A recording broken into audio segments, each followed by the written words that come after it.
வணக்கம் அன்பு Jesus talks TV நேயர்களே, நாம் இந்த வீடியோவில் பார்க்க இருப்பது தமிழ்நாட்டின் பேரழகு ஆலயங்களின் பட்டியலில் இப்போது நாம் திருநெல்வேலி மாவட்டம் வள்ளியூர் பாத்திமா அன்னை ஆலயத்தை பற்றி இந்த வீடியோவில் விரிவாக பார்க்கலாம். இந்திய திருநாட்டின் தென்கோடியில் தென்பாண்டி சீமையின் தென்பகுதியில் 8 திசைக்கும் பாத்திமா அன்னையின் புகழை பறைசாற்றிக் கொண்டிருக்கும் வள்ளியூர் ஆலய வரலாற்றை இந்த வீடியோவில் தொடர்ந்து நாம் பார்க்க போகிறோம். இந்தியாவின் தென்பகுதியில் கத்தோலிக்க மறையை பரப்ப வந்த ஐரோப்பாவைச் சேர்ந்த அருட்பணி கௌசானல் சுவாமிகள் கிழவனேரி பங்கு தந்தையாக பணிபுரிந்த போது தற்போது அன்னை பாத்திமா ஆலயம் இருக்கும் இடம், அதாவது நாகர்கோவில் டு திருநெல்வேலி ரோட்டில் உள்ள இடம் வாங்கப்பட்டது. காலங்கள் செல்ல செல்ல கள்ளிக்குளம், வடக்கன்குளம் போன்ற ஊரிலிருந்து பிழைப்பதற்காகவும் வியாபாரத்திற்காகவும் சில கத்தோலிக்க குடும்பங்கள் வள்ளியூரில் குடியேறின. இவர்கள் புனித மிக்கேல் ஆதி தூதரிடம் மிகுந்த பற்றும் விசுவாசமும் கொண்டிருந்ததை அறிந்த அருட்பணி கௌசானல் அவர்கள் தற்போது அன்னை பாத்திமா ஆலயம் இருக்கும் இடத்தில் கூரை ஓலையால் செய்யப்பட்ட ஒரு அறையில் ஆதி தூதர் சொரூபத்தை வைத்து ஞாயிறு தோறும் ஜபம் செய்திட அனுமதி வழங்கினார். தொடர்ந்து அதே இடத்தில் புனித மிக்கேல் ஆதி தூதரை பாதுகாவலராக கொண்டு அவ்வப்போது திருப்பலியும் ஜப வழிபாடுகளும் தொடர்ந்து நடந்து வந்தன. அப்போது வள்ளியூர் கிழவனேரியின் துணை பங்காக இருந்தது. கிழவனேரியிலிருந்து வள்ளியூருக்கு போதிய போக்குவரத்து வசதிகள் இல்லாத காரணத்தால் பின்னர் இலங்கையைச் சேர்ந்த அருட்தந்தை அரசரத்னம் சுவாமிகள் பணக்குடி பங்கு தந்தையாக இருந்தபோது வள்ளியூர் பணக்குடியின் கிளை பங்காக மாற்றப்பட்டது. அருட்தந்தை லூர்துமணி பணக்குடி பங்கு தந்தையாக இருந்தபோது 1965 ஆண்டு வரை பணக்குடி பங்கிலும் அந்த ஆண்டு இறுதியில் நாங்குநேரி துணை பங்காகவும் மாற்றப்பட்டது. அந்த நேரத்தில் நாங்குநேரி பங்கு தந்தையாக இருந்தவர் அருட்தந்தை அந்தோணி ச பர்னாந்து அவர்கள். அருட்தந்தையின் காலத்தில் வள்ளியூர் மக்களிடையே புத்துயிரும் புத்துணர்வும் ஏற்பட்டு காடுகளாகவும் குன்றுகளாகவும் கற்பாறைகளாகவும் பள்ளங்களாகவும் கலந்த இடம் சமதளப்படுத்தப்பட்டு அழகிய கிராமமாக மாறியது. இந்த சமயத்தில் தூத்துக்குடி மறைமாவட்ட ஆயராக பணியாற்றிய மேதகு தாமஸ் பர்னாந்து ஆண்டகை அவர்கள் கொடுத்த அரிய ஆலோசனை மற்றும் ஊக்குவித்தலால் அருட்தந்தை அந்தோணி ச பர்னாந்து அவர்கள் இன்று இப்போது நீங்கள் பார்த்து கொண்டிருக்கின்ற இவ்வழகான ஆலயத்தை கட்ட ஆரம்பித்தார். இந்த ஆலயம்தான் இன்று வரை வள்ளியூர் கத்தோலிக்க மக்களின் வித்தாகவும் மற்றும் ஆதாரமாகவும் அமைந்து வருகிறது. 1966 ஆண்டில் அன்னை பாத்திமா முதல் காட்சியளித்த அதே மே 13 அன்றைய தூத்துக்குடி மறைமாவட்ட முதன்மை குரு அருட்பணி ஸ்டீபன் தாமஸ் அடிகளால் புதிய ஆலயத்திற்கு அடிக்கல் நாட்டப்பட்டு இதுவரை வள்ளியூரின் பாதுகாவலராக இருந்த புனித மிக்கேல் ஆதி தூதரை 2ஆம் பாதுகாவலராக கொண்டு அன்னை பாத்திமா மாதாவின் பெயரால் ஆலய கட்டுமானப் பணிகள் சிறப்பாக நடைபெற்று 5/5/1968 அன்று திருத்தந்தையின் இந்திய தூதர் மேதகு ஜோசப் காப்ரியோ அவர்களால் அர்ச்சிக்கப்பட்டது. தொடர்ந்து 15/10/1968 அன்று மேதகு ஆயர் தாமஸ் பர்னாந்து அவர்களால் திருப்பலி பீடம் அர்ச்சிக்கப்பட்டது. இவ்வாலயத்தின் நடுநாயகமாக அமைந்துள்ள பாத்திமா அன்னையின் சுரூபம் சிறப்பு வாய்ந்த ஒன்றாகும்.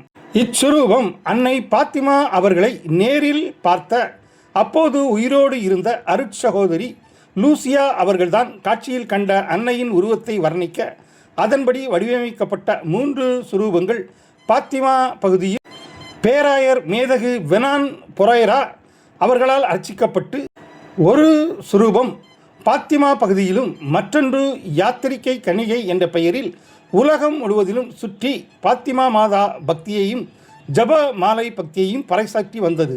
3வது சுரூபம் வள்ளியூருக்கு அனுப்பப்பட்டு 6/7/1968 அருட்தந்தை அந்தோணி ச பர்னாந்து அவர்களால் ஆலயத்தின் மாதா பீடத்தில் திருநிலைப்படுத்தப்பட்டது. மேலும் தங்க கிரீடம் மந்திரிக்கப்பட்டு மதுரை பேராயர் மேதகு ஜஸ்டின் திரவியம் அவர்களால் மாதாவிற்கு முடிசூட்டப்பட்டது. இந்த அழகு ஆலயம் கட்டுமான பணிகள் நடந்து கொண்டிருந்த காலத்தில் தினமும் திருப்பலியும் தியானங்களும் ஆன்மீக கருத்தரங்குகளும் நடத்தப்பட்டு வள்ளியூர் மக்களின் இறை விசுவாசம் ஆழப்படுத்தப்பட்டது. மேலும் கப்பூச்சின் சபையில் அருட்தந்தையர்கள் வரவழைக்கப்பட்டு மறையுரை கொடுத்ததுடன் அவர்கள் ஒவ்வொரு குடும்பங்களையும் சந்தித்து கிறிஸ்துவில் ஒன்றித்திருக்க செய்த பெருமை அருட்தந்தை அந்தோணி பெர்னாந்து அவர்களையே சேரும். இந்த ஆலயத்தின் ஆலய மணி அர்ச்சிக்கப்பட்டவுடன் இவ்வாலய மரியாவின் மாசற்ற இருதயத்திற்கு செய்யப்படும் நிந்தை அவமானங்களுக்கு பரிகாரம் செய்யும் திருத்தலமாக செயல்படும் விதத்தில் வழிபாட்டு முறைகள் அமைக்கப்பட்டன. அதன்படி அன்னை பாத்திமாவில் அறிவித்த முதல் சனிக்கிழமை பக்தியை முழு இரவு ஜபத்துடன் அன்பிரவு என்ற பெயரில் ஆரம்பித்தனர். தொடர்ந்து பாத்திமா என்ற பெயரில் மாத பத்திரிகையை ஆரம்பித்து 30,000க்கும் அதிகமான பிரதிகளை அச்சிட்டு இலவசமாக பலருக்கும் அனுப்பி கொடுத்து முதல் சனிக்கிழமை பக்தியை பரப்பினார்கள். எனவே அன்னையையும் ஆசிரியையும் அருளையும் பெற ஆயிரக்கணக்கான மக்கள் முதல் சனிக்கிழமை அன்று ஆலயம் நாடி வந்தனர். இவ்வாறு சனிக்கிழமை தோறும் வரும் பக்தர்களுக்கு தங்குவதற்கு வசதியாக சூசையப்பர் இல்லம் அமைத்து அதன் அருகில் அடிப்படை வசதிகள் அனைத்தும் செய்யப்பட்டது. அன்னையின் ஆசிரியரை அபரிதமாக பெற்றும் கேட்ட வரங்கள் அனைத்தையும் பெற்றமையால் அன்னை பாத்திமா ஆலயத்திற்கு வரும் பக்தர்களின் எண்ணிக்கை பல்லாயிரத்தை கடந்தது.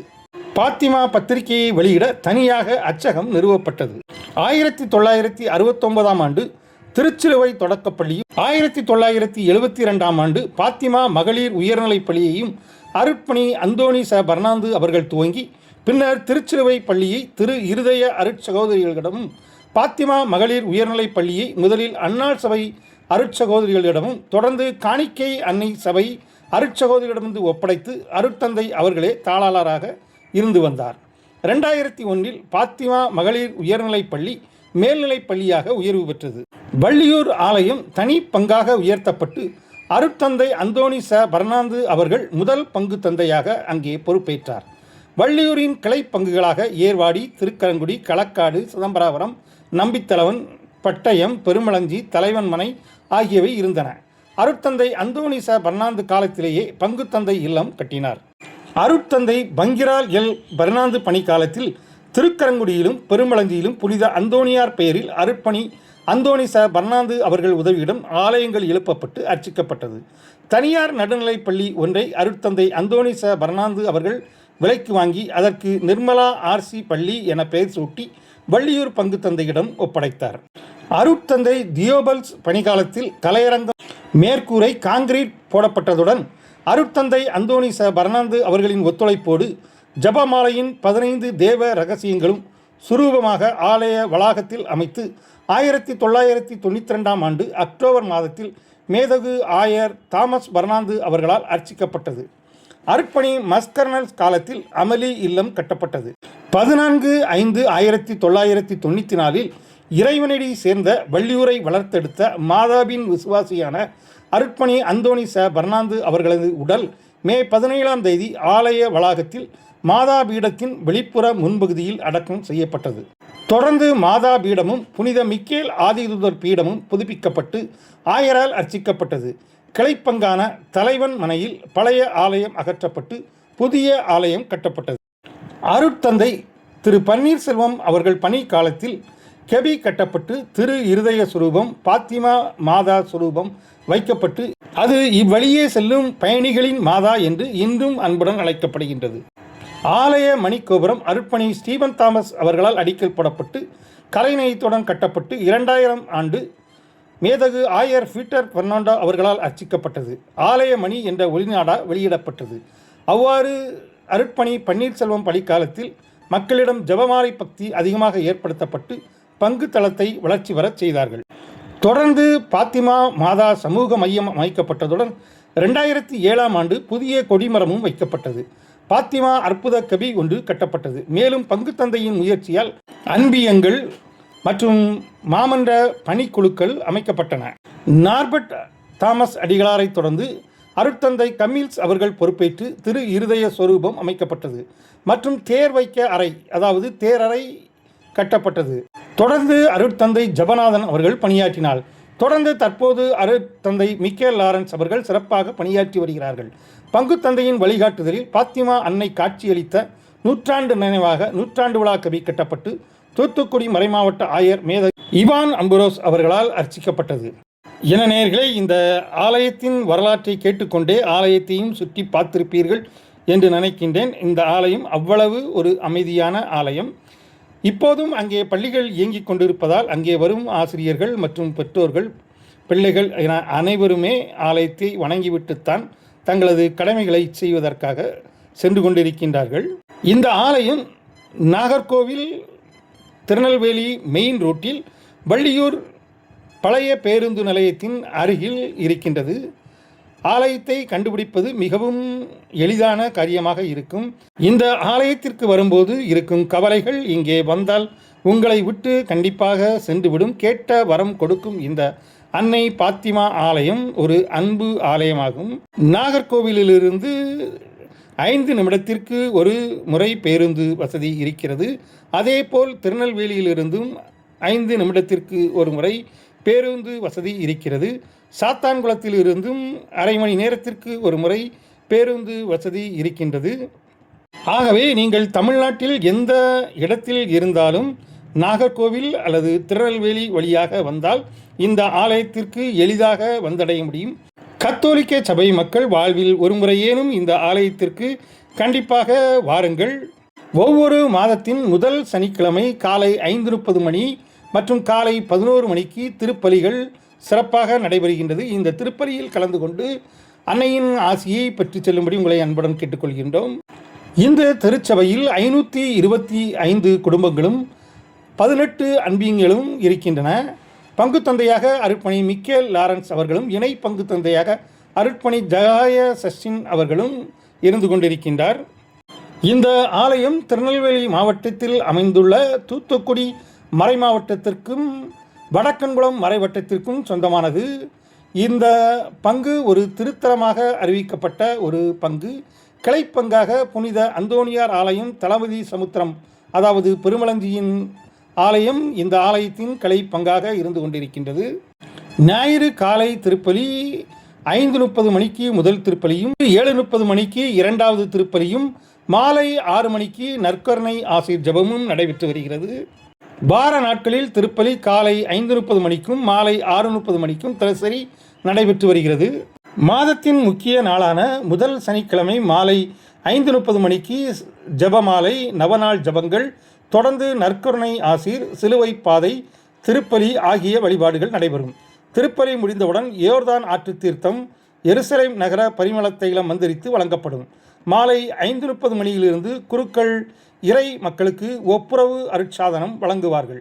இரவு 9:30 மணி முதல் 12 மணி வரை அன்னையின் திருவுருவ பவனியோடு இணைந்து ஜெபமாலை, தொடர்ந்து ஜெபக்குழுவினர் நடத்தும் குணமளிக்கும் ஆராதனை, நற்கருணை ஆசீர் நடைபெறும். தொடர்ந்து நள்ளிரவு 12 மணிக்கு மலையாள மொழியில் ஞாயிற்று கடன் திருப்பலி நடைபெறும். இந்த ஆலயத்தின் திருவிழா மே 4ஆம் தேதி துவங்கி 13ஆம் தேதி 10 நாட்கள் சிறப்பாக நடைபெறும். இந்த அன்னை பாத்திமா ஆலயம் கூடன்குளம் நகருக்கு மிகவும் பக்கத்தில் இருந்தாலும் முதலாக இந்த ஆலயத்திற்குள் வருவது இதுதான் முதல் முறை. மிகவும் அருமையாக இருந்தது. பாத்திமா பள்ளியில் ஒரு முப்பெரும் விழா நடைபெற்றது. அந்த விழாவிற்கு வீடியோ ஒளிப்பதிவு செய்ய வந்திருந்த நேரத்தில்தான் நாம் இந்த ஆலயத்தை முழுமையாக பார்வையிட்டோம். ஆலயத்தின் இருபுறத்திலும் மிக அதிகமான இடங்கள் இருக்கின்றன. ஆலயத்தை சுற்றிலும் இயேசுவின் சிலுவை பாடுகள் வரைபடங்களாக வைக்கப்பட்டுள்ளன. பக்கத்திலேயே 2 அருமையான பள்ளிகள் இருக்கின்றன. இந்த ஆலயத்திற்குள் வருபவர்களுக்கு வசதியாக வாகனங்கள் நிறுத்துவதற்கு ஏராளமான வசதிகள் இருக்கின்றன. இந்த ஆலயம் ஒரு அழகான, அருமையான, அமைதியான சூழ்நிலையில் இருப்பதால் உங்களது ஆழ்ந்த தியானத்திற்கு ஒரு அருமையான ஆலயமாக இருக்கும். ஆகவே இந்த ஆலயத்திற்கு வருவதை மறக்காதீர்கள். கண்டிப்பாக வாழ்நாளில் ஒரு முறை இந்த ஆலயத்திற்கு வந்து அன்னை பாத்திமாவை தரிசித்து அன்னையின் ஆசீர்வாதத்தை பெற்று சென்று உங்கள் வாழ்வில் எல்லா வளமும் பெற்று வாழ நமது ஜீசஸ் டாக்ஸ் டிவி அன்புடன் உங்களை வரவேற்கிறது. என்ன நேயர்களே, இந்த வள்ளியூர் அன்னை பாத்திமா ஆலய வரலாறு மற்றும் ஆலய காட்சிகள் உங்களுக்கு பிடித்திருக்கும் என்று நினைக்கின்றேன்.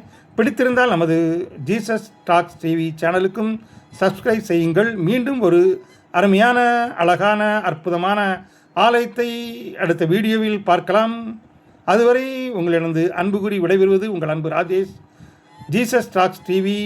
கூடங்குளம். நன்றி, நல்வணக்கம். மீண்டும் சந்திப்போம்.